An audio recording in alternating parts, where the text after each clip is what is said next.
Segunda carta aos Coríntios, o capítulo 11. Vamos orar? Deus nosso Pai bendito, obrigado. Obrigado, Senhor, pela Tua graça, maravilhosa graça, inexplicável graça, pela Tua extraordinária graça. Obrigado, Senhor. Que a Tua palavra produza frutos em nós para a glória do Teu nome e para o nosso bem. Te pedimos assim, Pai, em nome de Jesus. Amém.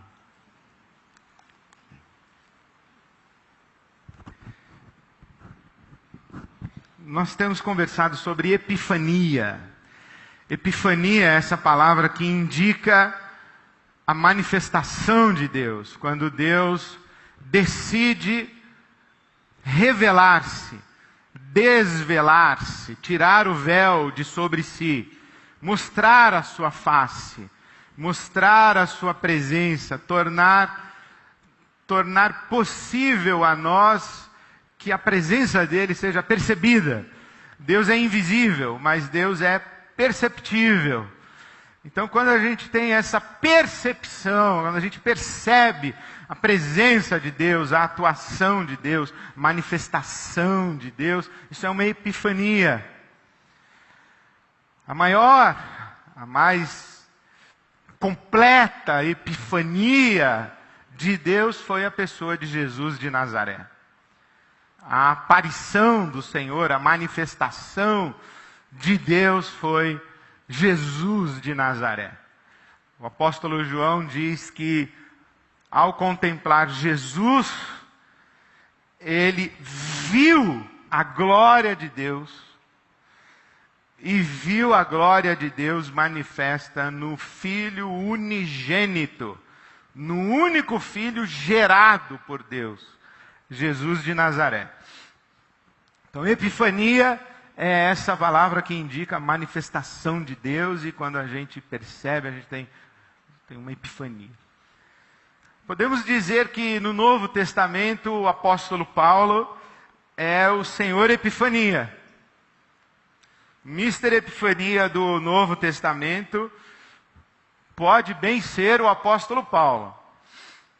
É muito difícil a gente imaginar, por exemplo, a epifania de João no Apocalipse,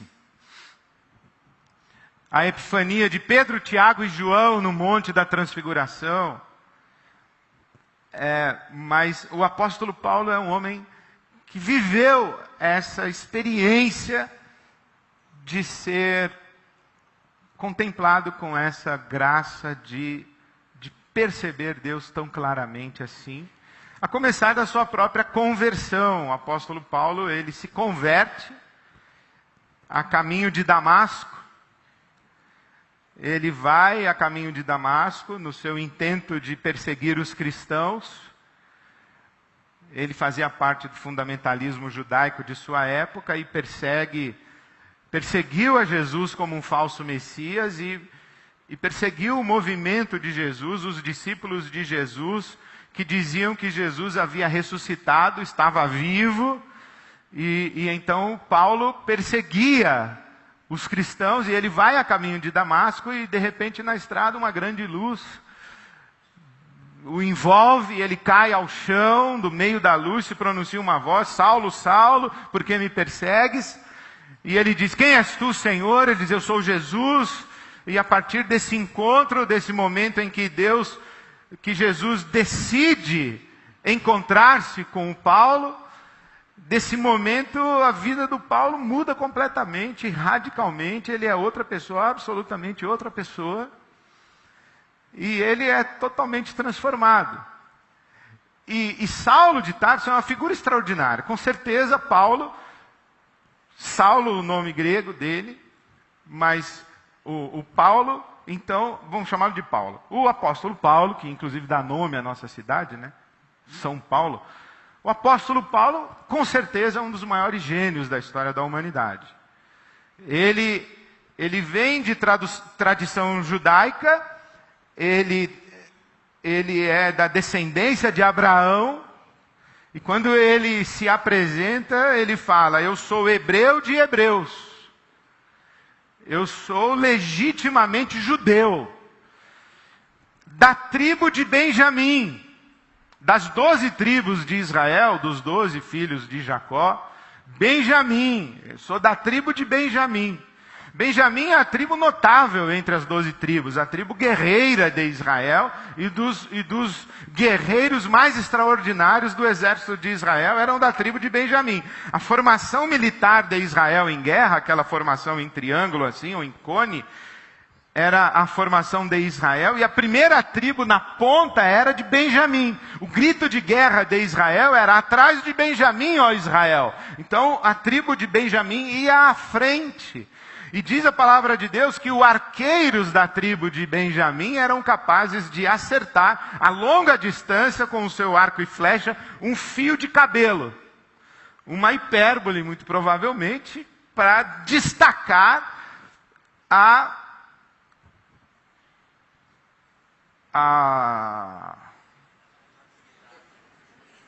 precisão do tiro de um arqueiro da tribo de Benjamim. Eles eram extraordinários. Paulo diz, eu sou judeu de judeus, eu sou da tribo de Benjamim e sou fariseu. Das seitas judaicas do seu tempo, os herodianos, os essênios, os saduceus, os zelotes. Os fariseus eram os mais zelosos. A lei de Moisés mandava jejuar uma vez por ano. Os fariseus, você se lembra daquela parábola do fariseu e o cobrador de impostos que Jesus nos conta? Os fariseus jejuavam 2 vezes por semana. Em vez de uma vez por ano, 2 vezes por semana. Eles eram religiosíssimos, eles eram absolutamente dedicados, exageradamente dedicados no seu zelo, no cumprimento da lei. Foi isso, inclusive, que os estragou, os fariseus. Mas ele era fariseu, zeloso. Ele diz, quanto ao zelo da lei, eu era irrepreensível, perseguidor da igreja. Ele era judeu.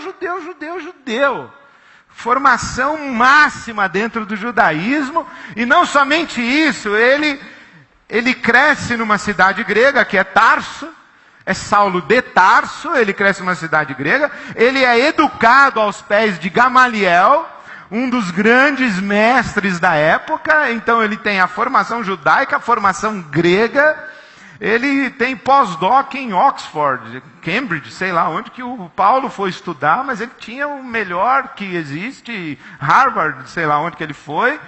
Então ele tinha o melhor da cultura grega da época, chamada helênica, e ele era cidadão romano, com prerrogativas e status de oficial militar romano. Ele tinha credencial para perseguir e matar os cristãos, acusando-os não de blasfêmia, de acordo com a sua convicção religiosa, mas acusando-os de sedição, um crime político contra Roma, seguidores de um rei falso que rivalizava com César. Os cristãos diziam, não é César o Senhor, é Jesus o Senhor. Então Paulo, em nome de Roma, tinha credenciais para perseguir os cristãos. Então o Paulo, ele resume essa síntese, ele é essa síntese do melhor do judaísmo, do melhor da civilização romana e melhor da civilização grega. Falava hebraico, aramaico, falava latim, falava o grego da rua, chamado koiné, o grego popular, falava o grego erudito. Paulo, um gênio, e é Paulo quem faz essa mistura entre a tradição judaica de Moisés e os profetas, a civilização romana, o direito romano, a legislação romana, toda a cultura de civilização romana e toda a filosofia grega. Tivesse Platão vivo na época do apóstolo Paulo, Platão já havia morrido uns 500 anos antes. Se tivesse Platão vivo na época do apóstolo Paulo, a conversa ia ser boa. O Paulo ia conversar de igual para igual com Platão, era um gênio. O que nós hoje chamamos de cultura ocidental tem a ver com isso daqui que o Paulo é. O Paulo foi esse homem capaz de articular o que nós chamamos hoje de cultura ocidental, que é a tradição judaico-cristã, o direito romano e a filosofia grega. Está tudo misturado, a gente chama isso de tradição cristã, que dá fundamento à nossa cultura ocidental. Não é sem razão que a nossa cidade chama-se, portanto, São Paulo. Mas se você pega esse gênio, pega esse cara e diz assim: Paulo, a sua carreira é extraordinária, você é um gênio, você é um notável da sua época. 2000 anos depois vai ter gente estudando o que você escreveu, estudando a sua biografia, tal, você é extraordinário, mas conta para mim aí um fato da sua vida que você gostaria que todo mundo soubesse. Conta para mim aí como é que é essa sua carreira daí. O que aconteceu com você, que você se converte lá e daqui a pouco você se torna esse monstro que é o apóstolo Paulo. Qual o fato marcante aí da sua vida? O que aconteceu depois da sua conversão para você se tornar o cara que você se tornou? Que história você tem para contar? Aí ele fala: eu tenho uma história para contar sim. Tem um dia que eu jamais me esqueci desse dia, porque foi um dia determinante do homem que eu vim a ser e do homem que eu me tornei, ou que Deus me tornou. E que dia é esse? Está aí no capítulo 11 da segunda carta aos Coríntios, o verso 30.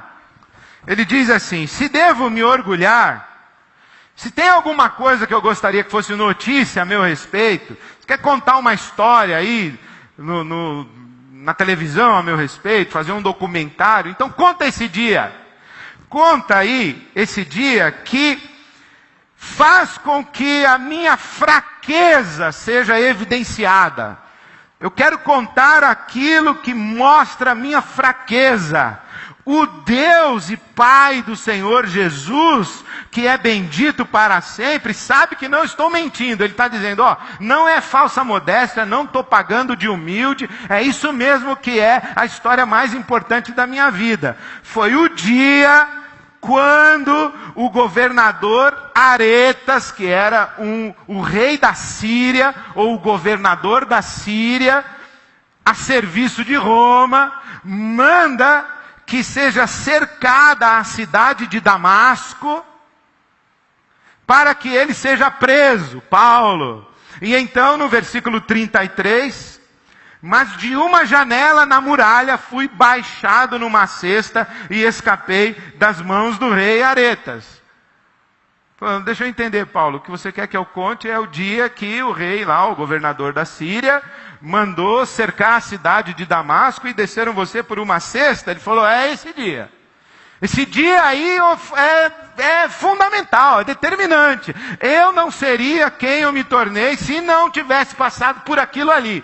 Aquilo foi fundamental e imprescindível. Ficar dentro daquela cesta, descer aquela calada da noite ali. Você imagina, descendo pela muralha, Paulo se segurando dentro da cesta, encolhido, bate na muralha, a cesta roda para um lado, roda para o outro, ele vai descendo, ele não sabe o que tem lá embaixo, escuridão total, um breu, bate a cesta no chão, ele levanta, dá uma olhadinha, não consegue enxergar muita coisa, ele só tem uma coisa para fazer, é pular da cesta e escolher um lugar ou uma direção para sair correndo, e correr, e correr, e correr, sem parar. Porque não apenas o governador tinha mandado cercar a cidade para que Paulo fosse preso, mas também 40 judeus fundamentalistas daquela época haviam feito um pacto e um voto: nós não vamos comer nem beber até a gente matar esse Saulo,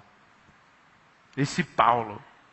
Pensa o seguinte: um cara chega aqui para mim e fala assim: ô Ed, acabou de chegar em São Paulo aí uns 40 caras fundamentalistas, e eles fizeram um pacto, eles não vão comer e nem beber antes de matar você. Agora você vê o que você quer fazer. Por quê? Porque o Paulo é o Paulo.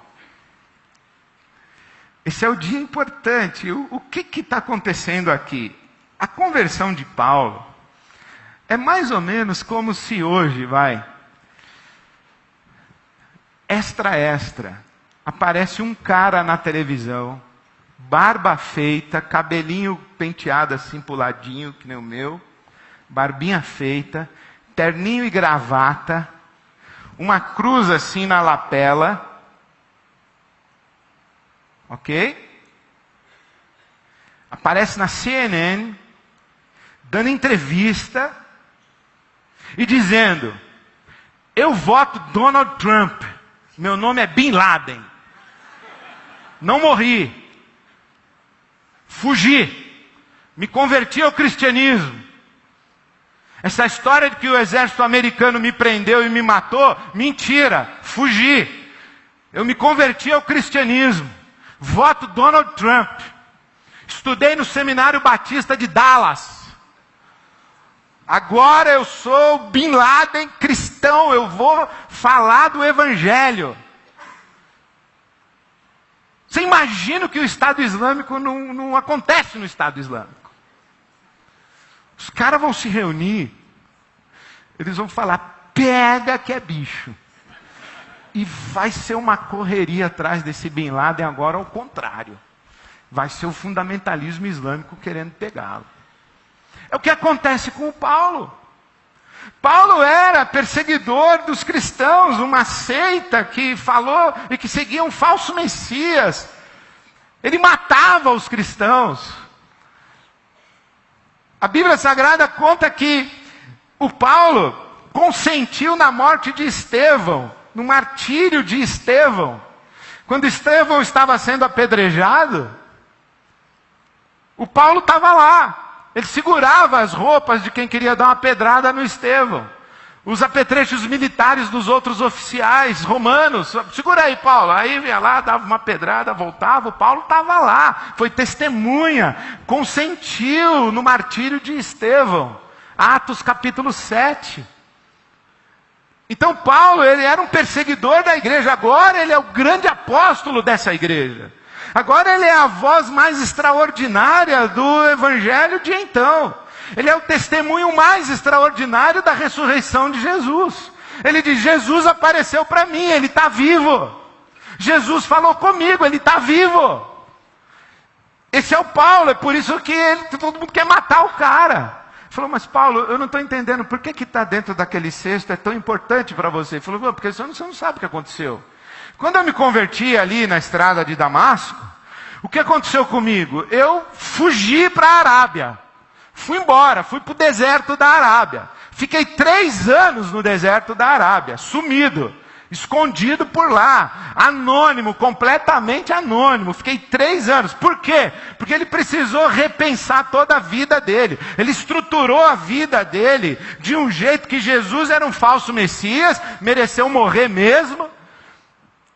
E ele está matando os seguidores do falso Messias, que dizem que ele está vivo. E ele mata os caras dizendo, mentira, ele não está vivo coisa nenhuma, ele era um falso Messias. Vocês estão loucos de dizer que aquele cara era Deus encarnado? Vocês estão loucos. E eu matei todo mundo. De repente, o cara que eu achava que estava morto, que era um falso Messias, e muito menos eu jamais imaginava, e nunca passou pela minha cabeça que ele era Deus, o cara fala comigo. E eu vejo que ele está vivo. E eu tenho que desaparecer, porque a minha vida virou de ponta cabeça. E ele fica 3 anos no deserto da Arábia se reinventando, relendo Moisés e os profetas, tentando reler as profecias messiânicas, tentando reinterpretar todo o Velho Testamento, toda a sua formação judaica, todo o seu farisaísmo, todo o seu conhecimento da lei. Ele precisa rever tudo. Aí depois de 3 anos ele volta para onde? Para Damasco. Volta para Damasco. E quando ele chega em Damasco, ele pensa o seguinte, Deus foi marqueteiramente falando perfeito. Porque quem poderia ser o melhor testemunho, ou uma melhor testemunha da ressurreição de Jesus do que o Bin Laden da época? O Paulo falou, o meu testemunho agora, quando eu aparecer, sendo eu quem fui, dizendo que Jesus está vivo, vai todo mundo se converter. Só que ele acha que ele é o dono da situação. Vai parar num cesto. Cai no cesto. Vai para o deserto da Arábia. E aí, Paulo, o que aconteceu? Voltei para Damasco. Em Damasco tive que fugir dentro do cesto. Deu tudo errado, deu ruim para mim, fui embora. Foi para onde? Para Jerusalém. Tentar encontrar os outros apóstolos e tal. Há na biografia de Paulo a sugestão de que ele foi amigo de infância de um camarada que você conhece, se não da Bíblia, da música. Era seu nome Barnabé, natural de Chipre. Também chamado de José das Consolações. Barnabé, quando se converte a Jesus e diz, esse é o nosso Messias, esse é o nosso Deus, na verdade, quando Barnabé se converte, isso abala a consciência do Paulo. Como meu amigo se converte? Agora o Paulo tem que matar o amigo de infância, o Barnabé? Como é que é isso? Então quando Paulo passa 3 anos no deserto da Arábia, volta para Damasco, vai no cesto, vai para Jerusalém, ele procura Barnabé. Manda um recado e diz, Barnabé, você ouviu dizer por aí que eu tinha me convertido? Verdade, me converti mesmo, estou aqui escondido em Jerusalém. Vamos se encontrar? Aí o Barnabé dá um jeito, os dois se encontram. Aí o Barnabé pega o Paulo, vai até onde estão reunidos os apóstolos, os caras tudo escondido, perseguição rolando solta.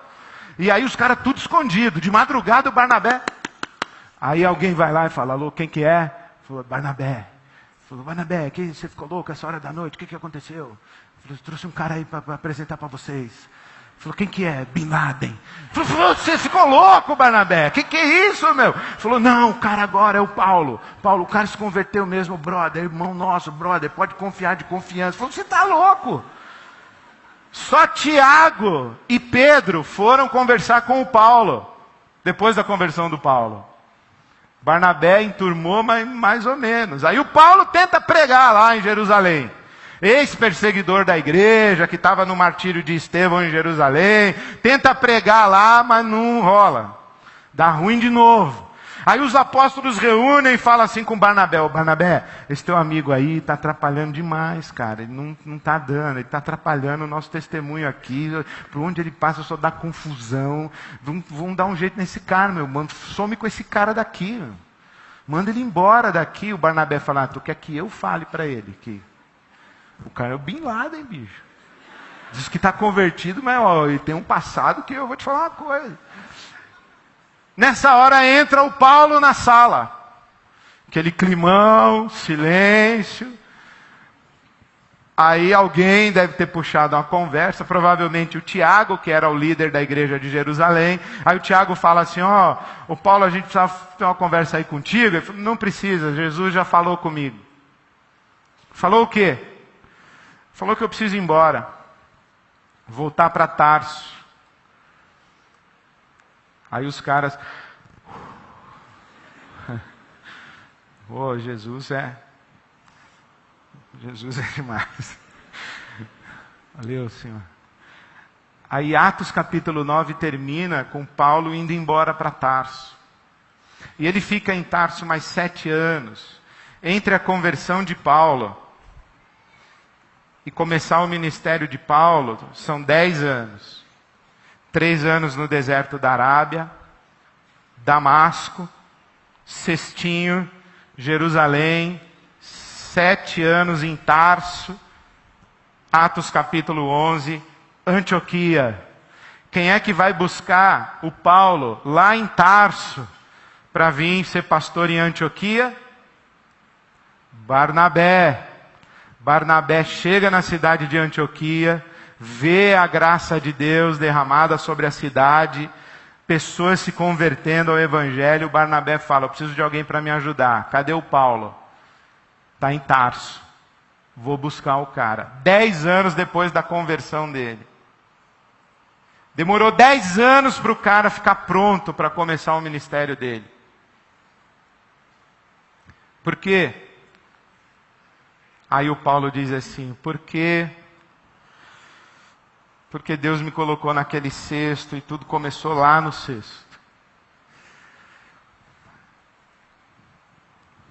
Por que, Paulo, Deus colocou você no cesto? Eu falei, porque tem um negócio que eu não te contei. Eu falei, o que foi?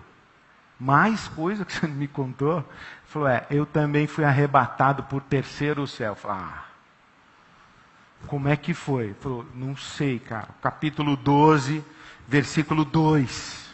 Conheço um homem que há 14 anos foi arrebatado ao terceiro céu. Se foi no corpo ou fora do corpo, não sei, Deus é que sabe. Eu sei que esse homem, se no corpo ou fora do corpo, não sei, Deus é que sabe. Ele foi arrebatado ao paraíso, versículo 4 do capítulo 12 de 2 aos Coríntios, ao paraíso. E ouviu coisas indizíveis, coisas que ao homem não é permitido falar.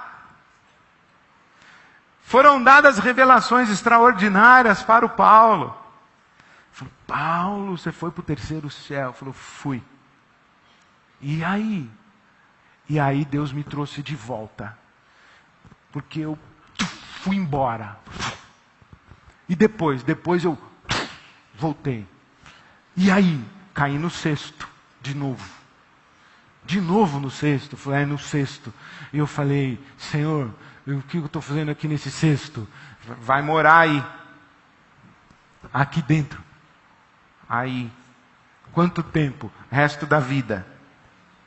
Sozinho? Não. Vai ter companhia. Quem, Senhor? Um mensageiro de Satanás. Um anjo satânico. Vai morar contigo. Falei, o senhor está de brincadeira? Olha para a minha cara.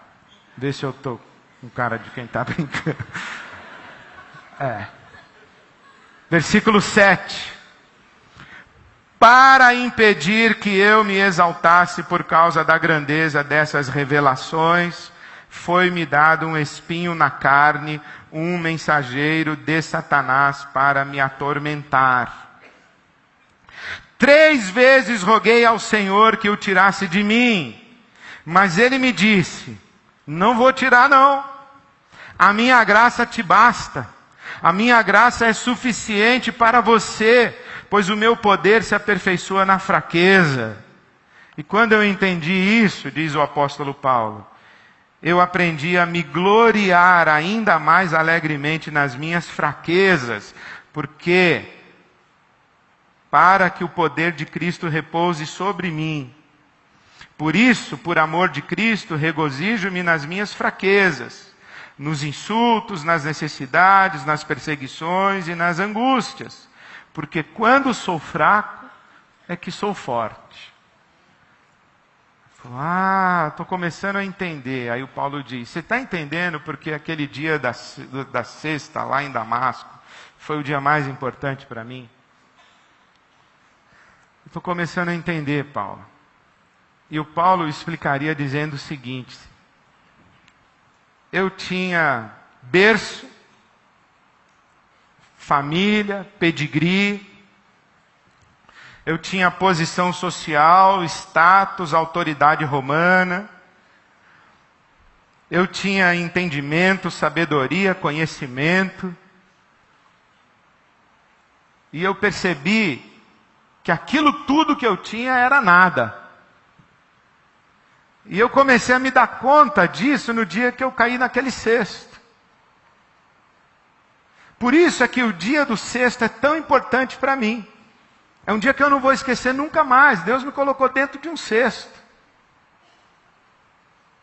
E eu achava que tudo que eu era, ou que eu achava que era, tudo que eu tinha, ou pensava que tinha, era suficiente para eu dar conta da minha existência. Mas um dia, eu me deparei com alguma coisa que eu fui acessar todos os meus recursos e vi que eles eram absolutamente insuficientes. Esse espinho na carne aí a gente não sabe o que é. Um pecado não é, porque Deus não daria para o apóstolo Paulo um pecado. Mas a gente, se não sabe o que é, sabe a função do espinho na carne. Primeiro, o espinho na carne é aquilo que mostra a minha fraqueza, que mostra para mim a minha insuficiência, mostra para mim que há alguma coisa na vida que escapa escapa do meu controle, que escapa de tudo que eu sei, de tudo que eu posso, de tudo que eu tenho. Não dá para pagar, não dá para comprar, não dá para resolver com a minha sapiência, com a minha sabedoria, com o meu diploma, com a minha formação, não dá para dar carteirada, não dá, não adianta eu dizer que sou judeu, que eu sou filho do fulano, filho do Beltrano, que eu sou da tradição A, que eu sou batista, que eu sou budista, que eu sou muçulmano, que não adianta, isso quer dizer nada. Não adianta eu dizer que que eu sou capitão do exército romano, não adianta eu dizer que eu sou doutor, não adianta eu dizer que sou pastor, não adianta nada, não adianta. Porque não são essas coisas que me definem. E se não são essas coisas que me definem, também não é a falta delas que me define. Se ter tudo isso quer dizer nada diante do mistério da existência e da vida, ter tudo isso não quer dizer nada, não ter também quer dizer nada. Porque alguns de nós têm berço, têm status social, têm conhecimento, formação privilegiada, outros não têm berço, não têm status e não têm formação e educação, mas também não quer dizer nada.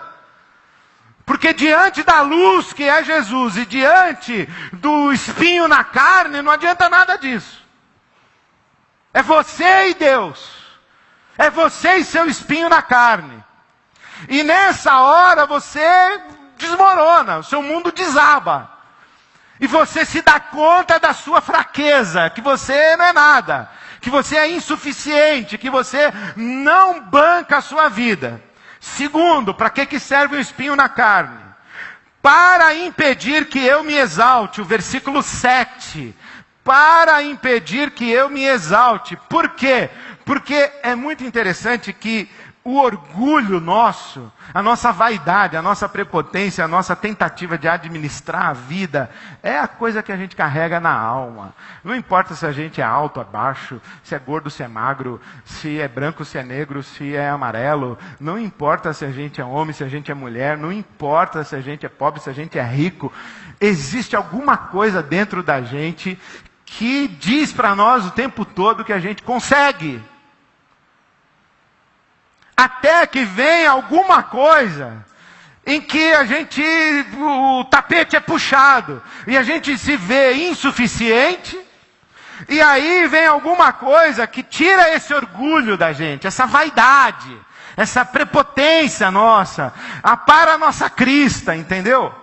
Murcha o nosso balão, Deus dá uma alfinetada no balão do cara, murcha o balão, arranca o rei que está na barriga. Estava com o nariz empinado, não está mais. Não tem como se exaltar. Não tem como se achar alguma coisa. O espinho na carne serve para isso daí. E serve também para o quê? Colocar a gente de joelhos. Porque a gente fala assim, Deus, tira esse espinho da carne, tira esse espinho da carne, tira esse espinho da carne, me livra disso, me livra disso. E Deus fala, não vou tirar, não vou livrar você disso, você vai ficar com isso aí, você vai morar dentro desse cesto, e esse espinho vai ficar aí contigo. Não vou tirar. Mas por que o Senhor não vai tirar, Senhor? Porque senão você não ajoelha mais. Senão você perde noção da sua fraqueza. Senão você volta a ter aquela crista que eu já conheço. Você volta, o reizinho da sua barriga volta a crescer. Então você vai ficar aí com esse espinho. Por quê? Porque é isso aí que mantém você de joelho. Mantém você consciente do quanto você precisa de mim.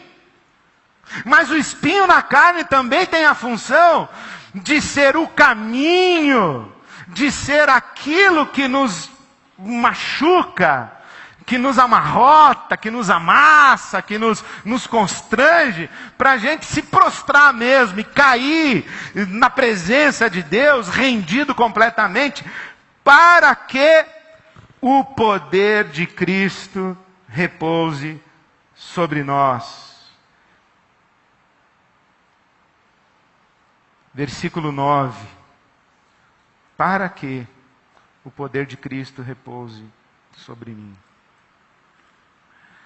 E isso faz com que a gente olhe esse negócio de espinho com outros olhos. É o que diz o Tiago. apóstolo. Para a gente ter alegria quando a gente encontra dificuldades na vida. Porque é isso que nos faz crescer. A mesma perspectiva do Paulo. O que pode ser esse espinho? Ele descreve mais ou menos aí no versículo de número 10, do capítulo 12. Ele diz: por amor de Cristo, regozijo-me nas minhas fraquezas, nas minhas debilidades. Essa palavra que está usada aqui para fraqueza, é a mesma palavra que aparece quando Jesus cura aquela mulher que tem um fluxo de sangue, sabe, que fica 12 anos sangrando, tem aquela hemorragia de 12 anos contínua. Jesus, quando cura essa mulher, diz: você está curada da sua debilidade, da sua enfermidade, daquilo que rouba a sua energia. Você está curada disso. Mas o Paulo diz que no caso dele, Deus não curou, não. Tem uma debilidade nele, tem alguma coisa que o enfraquece, que suga a energia dele, e que faz com que ele se ajoelhe para que o poder de Cristo se manifeste nele. Ele diz aí, os insultos. Regozijo-me nas minhas fraquezas e nos insultos. Agora o Paulo diz assim, olha, quando as pessoas vêm e falam impropérios para mim, você é isso, você é aquilo e tal, eu olho assim, eu digo, que bom que você está falando isso aí, porque eu sei tudo isso aí, eu sou mesmo. Bom que você está me lembrando que eu sou. Mas o que eu sou mesmo é um filho amado de Deus. Não são mais essas coisas, esses insultos, esses apelidos, esses clichês, essas coisas que dizem que eu sou, que me definem como ser humano, como pessoa, a minha identidade. Eu conheço tudo isso aí que você está falando de mim. Eu já fui, inclusive, tudo isso aí. E se não fosse a graça de Deus, muito provavelmente eu seria tudo isso aí. Mas hoje eu sou um filho amado de Deus. Hoje eu sou uma filha amada de Deus. E eu já passei pelo cesto. E eu tenho um espinho na carne que faz com que eu me lembre. E eu me regozijo nas minhas necessidades. Nas minhas carências. Situações que eu enfrento que eu não tenho recursos para resolver. Eu me regozijo, eu me alegro nas perseguições. Gente que quer me matar, que quer me destruir, que quer me ver pelas costas, quer mesmo o meu mal, quer que eu me acabe em farinha, quer mesmo. Mas eu sei, é bom, que é sinal que eu estou incomodando alguém. Quem não incomoda não faz diferença, viu, pessoal? Quem não incomoda não faz diferença. Quem não é perseguido é porque não está na brincadeira. Eu não sei se você sabe aquela expressão da brincadeira das crianças. Pelo menos quando eu era criança tinha essa expressão, café com leite. Não tinha o café com leite na brincadeira? Eu falei, isso aí é café com leite. Deixa ele, finge que está brincando, finge que ele está no jogo, mas nem leva em consideração. Não precisa nem correr atrás dele, ele não está valendo. Deixa ele fica correndo de bobo aí. Então quando alguém me persegue, quer me derrubar, eu falo, opa... Que bom, estou incomodando, eu preciso saber se eu estou incomodando a pessoa certa, porque se é Jesus que quer me derrubar, a coisa fica ruim. Mas enquanto é o inferno querendo me derrubar e me perseguir, está ótimo. Nas minhas angústias, eu também me alegro nas minhas angústias. Isto é, o que é um espinho na carne? É tudo isso aqui. O espinho na carne é alguma coisa que Deus coloca aqui assim em mim, ó. E que me mostra a minha fraqueza, a minha insuficiência. Evita que eu seja um sujeito arrogante, prepotente, orgulhoso. Que me coloca de joelhos. Para que quando alguém perguntar, fala um pouquinho da sua vida, como é que você se tornou essa pessoa maravilhosa que você é, eu diga... A única explicação que eu posso dar é que o poder de Cristo repousa sobre mim.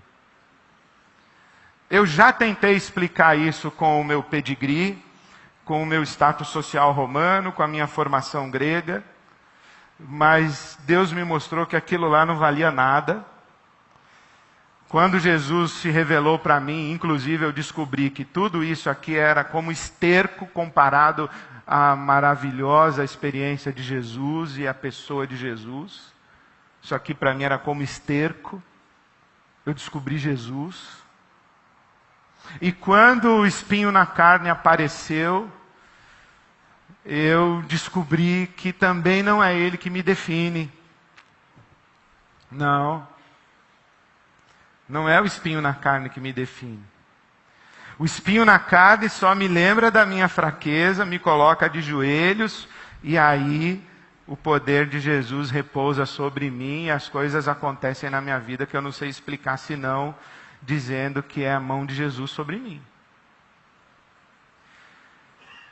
Então, aqui entre nós, hoje à noite, eu tenho certeza que há pessoas que dizem assim, Ed, eu sei o que é esse tal desse espinho na carne aí.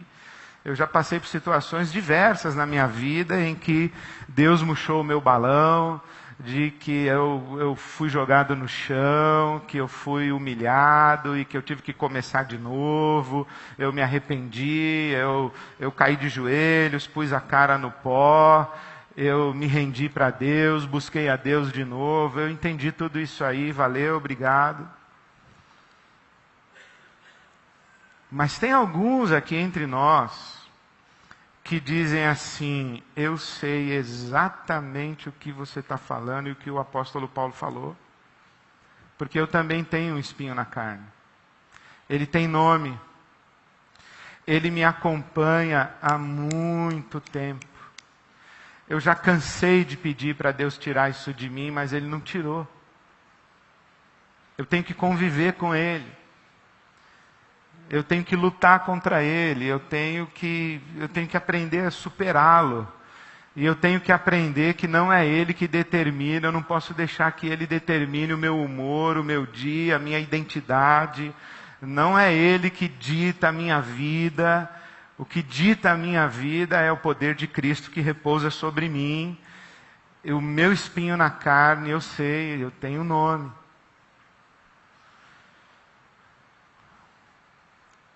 Mas sabe que eu acho linda essa fala do apóstolo Paulo? Que isso que ele chama de graça suficiente é esse processo todo, né? De reconhecer a fraqueza, cair de joelhos e receber o toque de Jesus. Isso tudo aqui é uma coisa só, assim. Mas quando acontece, isso aqui tudo, Deus nos dá algumas coisas que são indizíveis e que ao homem não é permitido falar. É proibido falar, que nem quando Jesus curava alguém, dizia, não conta para ninguém. Ou lá no Monte da Transfiguração, Pedro, Tiago e João, ele falou, não conta para ninguém o que vocês viram aqui. Então, não é só que é proibido falar, mas é também impossível de ser falado. É indizível, isto é, não tem como traduzir em palavras, não dá para falar sobre isso. São coisas que Deus faz dentro da gente. São curas da nossa alma. São curas dos nossos traumas. São curas das nossas feridas. São libertações interiores. São mudanças de perspectiva. Mudanças de entendimento. Mudanças de relação de mim comigo mesmo. Eu começo a me enxergar de um modo diferente. Eu que andava de cabeça baixa, com vergonha de olhar nos olhos das pessoas, Deus levanta a minha cabeça. Eu começo a olhar nos olhos das pessoas. Eu que me achava nada, eu começo a ter dignidade, a dignidade que a graça de Deus me confere. Ou eu que me achava tudo, me torno uma pessoa quebrantada, dócil, humilde de fato nas mãos de Deus. E aí alguém fala assim, mas como é que aconteceu isso? Fala assim, eu só sei, cara, que um dia Deus me colocou dentro de um cesto e tudo começou ali. E esse dia é importante demais, você tem que contar a história do dia que Deus me colocou dentro de um cesto. Porque ali Ele me mostrou que eu não era nada, ali eu me ajoelhei, e ali Jesus me tocou. E hoje, toda vez que eu tenho um espinho na carne, ou que eu tenho que conviver dentro desse cesto com esse espinho, eu dou graças a Deus porque eu estou novamente me dando conta da minha necessidade de me ajoelhar e esperar que o poder de Cristo repouse sobre mim e que Ele me toque de novo. Então eu volto para você. Nós não nos encontramos aqui todo domingo senão em busca desse toque de Jesus em nós. Não é para mais um louvor, nem para mais um sermão, nem para mais um estudo bíblico, nem para mais... Não, é em busca desse toque. É mais uma vez a gente toma consciência da nossa fraqueza e da nossa insuficiência. Mais uma vez a gente se ajoelha diante de Deus. E mais uma vez a gente aguarda que o poder de Cristo repouse sobre nós. E daqui a 10 anos, 5, 20 anos, a gente olha para trás e vê que a nossa vida mudou, e mudou muito. Desde o dia que a gente começou a andar com Jesus e que Ele colocou a gente dentro de um cesto. Ou nos deu um espinho na carne. E a gente não sabe explicar. Porque essas coisas foram sendo construídas dentro de nós e elas são indizíveis. São revelações, são experiências, são epifanias, são insights, são percepções, são coisas que Deus vai fazendo até um dia que a gente diz o que o apóstolo Paulo disse a respeito de si mesmo. Pela graça de Deus, eu sou o que sou. Por quê? Porque eu tomei consciência da minha fraqueza, me ajoelhei e o poder de Cristo se manifestou na minha vida. Hoje eu quero falar especialmente com você que sabe o nome do seu espinho na carne. Não estou falando com você que luta a luta da vida. Não, você tem um espinho na carne. Não é um pecado, hein? Não estou falando que é um pecado. Mas você tem um espinho na carne e você sabe o nome dele. Alguma coisa que mantém você sempre ali lutando com aquilo. Mantém você de joelhos. Eu já acreditei que se eu me dedicasse a Deus, orasse bastante, fosse na vigília, eu lesse bastante a Bíblia, que eu que era todo espinhado, que ia tirar um espinho daqui, outro daqui, outro daqui, outro daqui, até que eu ia ficar sem espinho nenhum na carne. Mas eu descobri com o passar do tempo que não. Já tem um monte de coisa que eu resolvi na minha vida, mas acho que tem uns espinhos que Deus deixa, ou Ele deixa lá, e eu falo assim, Senhor, me livra disso. Tem misericórdia, eu já aprendi a lição, Senhor. E Deus diz assim, Ed, não vou tirar não, filho. Porque se eu tirar, você não ajoelha mais. Mas ajoelha que a minha graça te basta. Quando você estiver de joelhos, o poder de Cristo vai repousar sobre você. E você vai viver para além do espinho. Mas é de joelhos. Porque senão você volta a ser o sujeito insuportável que você era. De joelhos, o poder de Cristo repousa sobre a sua vida. Então eu queria falar com você que sabe o nome do seu espinho, que luta com ele. Eu tenho um amigo que diz assim, Ed, quando a gente tem um espinho no dedo, é fácil a gente pedir ajuda para os outros, mostrar, estou com um espinho aqui, me ajuda a tirar. Mas dependendo do lugar do seu corpo que o espinho está, você tem vergonha de pedir ajuda, de mostrar, de revelar que você tem, até de contar para os outros que você tem esse espinho na carne. dependendo do espinho que você carrega,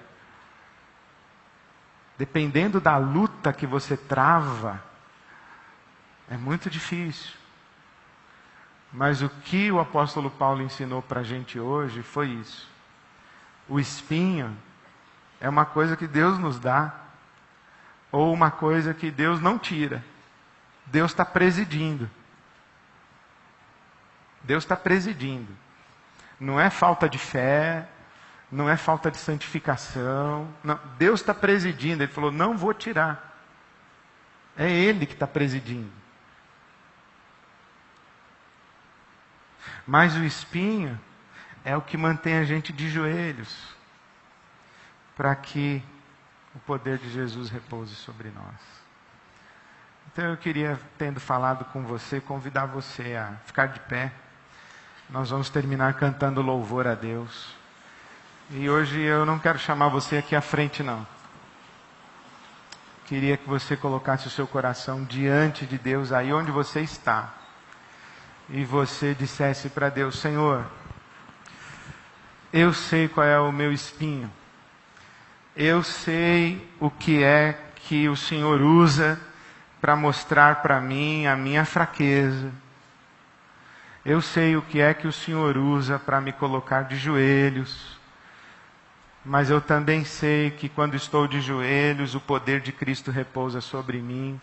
Então toca na minha vida, Senhor, hoje à noite mais uma vez, e me fortalece para eu seguir na minha jornada, para que a graça de Deus para comigo não seja em vão. Vamos cantar e exaltar o nosso Senhor, que é força e poder, é o nosso Deus, é o nosso Pai de amor. Que Deus abençoe a você, a sua vida. Amém.